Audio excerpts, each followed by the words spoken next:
po tayo dito ulit, no? Talagang ano, napaka-memorable, napaka-unforgettable na first punta namin dito sa Baguio City. Kaya hindi namin ito makakalimutan.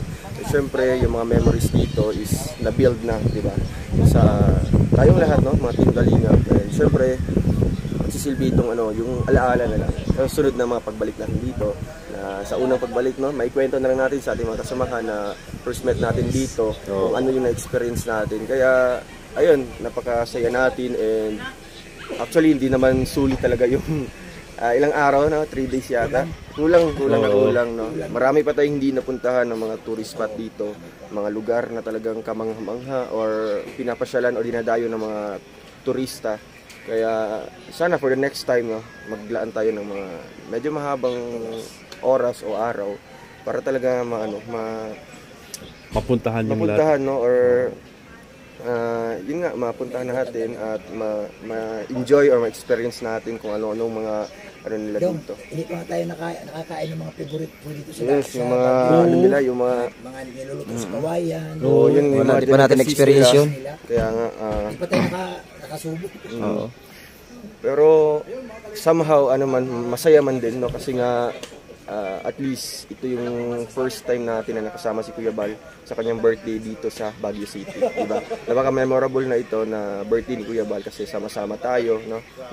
Dito pa sa summer capital of the Philippines, sa Baguio City, no? Kasi ito talaga yung ano, yung pinapangarap ng bawat tao. Maging ako din, no, nung na-interview ako ni Kalinga Prab noon sa serye namin ni Rachel. Parehas kami ng ano, ng dream place dito sa Philippines. Ito talaga yung Baguio City. Kaya ngayon unti-unti na natutupad 'yun. Kaya malungkot lang kasi nga ako yung una nakapunta dito. Pero yun nga po, hindi ko talagang in-experience muna. Halimbawa yung pagsuot ng mga Igorot attire, mga ganyan, pictures sa mga ano. Kasi gusto ko ma-experience sa dalawa. Diba? Kasi ang sarap sa feeling na magkaroon kayo ng memories, kayong dalawa. Diba? Nagpa-picture dito sa ganito, nagsuot kayo ng mga ganitong attire na kayong dalawa. No? Kaya mahirap naman doon. Alam ko naman may mga second time around, no. Mahirap doon pag yung magpa-attire ka lang mag-isa. Ikaw lang mag-isa. Diba? Na parang pagsusot mo parang may hinahanap ka. Kaya nga nagabayo, ikaw lang mag-isa din. Picture ka doon sa logo ng Botanical Garden. Wala lang, ganyan ka lang. Wala lang. Parang nalungkot. Kaya ano din siya, napaka recommended din siya sa mga tao, no, na pumunta kayo dito as a friend or no, group of friends, circle of friends or family or your loved ones. Kasi ang ganda dito, no, mas talagang nakaka-relax, no. Kahit man na maglakad ka dito, kahit hanggang saan, no, hindi ka mapapagod kasi yung atmosphere niya, no, yung kanyang environment, yung ambience niya dito is talagang napaka-refreshing sa katawan, no. Kahapon nga sumayaw kami ni Mr. J, hindi kami hiningal. Malamig. No? Iba pa rin yung ano, yung init talaga. Tapos sumasayaw ka, pagkatapos nun talagang hiningal ka. Hingal. Kaya ayun, salamat kay Kuya Victor na sa opportunity na ma-interview ako ngayon. And ayan, sa mga gusto pong pumasyal dito mga kalingap, no, yun nga po, highly recommended siya dito. Maging sinong, no, maging taga saan man, no, kahit mga taga ibang bansa man, talagang huwag niyo pong palampasin sa buhay niyo yung Baguio City. Thank you so much. Yon, maraming salamat dong. Ay, shoutout po kay Rachel, no. Siyempre, ito, no, naintindihan naman po niya kung bakit pumunta tayo dito. And siyempre, naintindihan din ng mga viewers or mga supporters kung bakit ako lang mag-isa dito. And siyempre, yung message ko lang guys, ayan, mag-iingat ka dyan, no? Siyempre, pauwi na kami. Okay. Oo. And yun nga, yung mga pinapangako ko ng mga salubong, kahapon may time kami, may opportunity kami para bumili.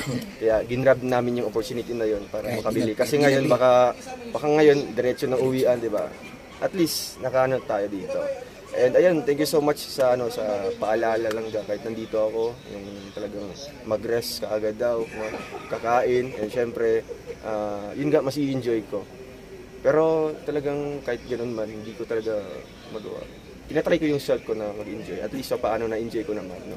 na Enjoy, iniisip ko na na-enjoy lang. mo as individual, pero hindi kulang yun eh. Oo, para syempre may ni-enjoy ko as a group na lang yun, no? Kasi nga iba din yung samahan natin, yung Team Kalingap na ganito, mukhang sa atin, mukhang outing na lang or relaxation na nandito tayo. Kaya salamat kay Kuya Bal Santos Matubang, no? Kasi nga lahat ng pangarap ng bawat isa na makapunta dito is nagkatotoo dahil sa Team Kalingap. Kaya pasalamatan natin. Yan, thank you Kuya Bal. Maraming salamat At po. saka doon, message po sa yung meet and greet kahapon. Ang dami nag-aabang. Message ka na. Ay, sa mga ano po, na-meet ko po along the way kahit naglalakad pa lang kami, grabe. Ruel. Hindi na nga ako nag-stuck sa isa kasi nga pag tambay ako sa isa, talagang dagsa yung mga tao. So yung ginagawa ko is maglalakad ako doon, bahala. Pero kung may magpapapicture sa magpapapicture muna ako. Kasi mahirap pag halimbawa, andun tayo sa isang grupo lang, tapos andun sila Kuya Bal sa kabila, di ba? Mukhang separate siya. So gusto ko talagang humabol ako doon kina Kuya Bal para isang grupo na lang tayo doon. Kaya salamat po sa mga pumunta, sa mga nag-effort, no, na nagbiyahe pa, grabe. Naggastos pa ng ilang libo para makapunta dito sa Baguio City. Mga taga karatig lugar, no? May mga Ipugaw, yan, Pampanga, Pangasinan, La Union, Cavite, Bataan, may galing pang Bataan. Salamat po sa inyo lahat. may Maynila pa. Meron. Oo nga. Kaya ayun, salamat po, no. Siyempre may mga ibang bansa pa, Madrid, Spain, tsaka Canada, no. Talagang alam nila na pumunta tayo dito. Talagang nag-book sila ng ticket. And siyempre mga taga Thailand, no.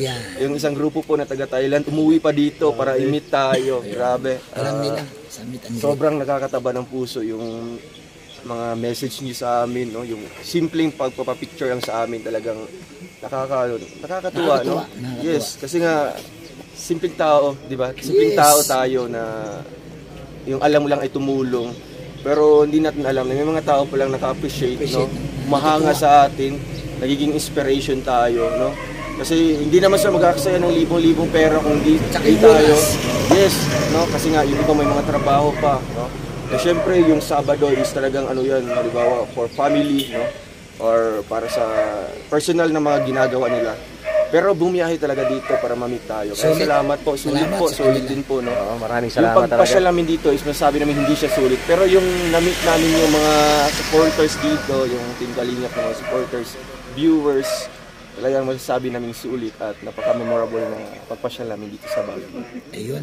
Hoping na may marami pang time na makabalik tayo dito. Maulit. Yes. No? Sa birthday doon ni Casado, baka maulit Ay, na. grabe. Malay natin. Siyempre kay Kuya Bobby, no? Yun, Nakaplan na yan mga Kalingap. At saka kay Pastor Pasapasan. Morelio. Thank you po, thank you so much. Thank you, maraming salamat. Maraming salamat. Thank you. Salamat sa pagpa-unlock. Ayan, thank you. Ayan, anong masasabi mo kay Ruel? Anong masasabi mo kay Ruel? Mas pinapansin nila yung mga vlogger, si Vinyolis TV, si Rose Oraldi Mix Vlog, siyempre si ambassador po ng Makalanding Ka, si SK Morel. Thank you so much po sa inyo dyan. Salamat. Salamat din ang kasama namin sa Baguio. Salamat po. Oh, meron kayong gift certificate 10,000. Last week's vacation. Wala ko makikita ko si Kuya Bal eh. Nandiyan po sa ano? Gising na siya? Gising na pala si Kuya Bal. Ay, sige. Kasi hindi pwede sa langga sa walang dito.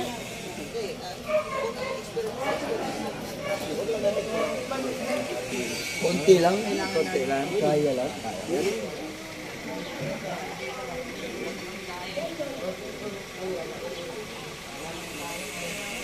Maraming salamat po mga Kalingap sa inyong support at panonood sa ating mga videos. Maraming salamat po at God bless po sa ating lahat.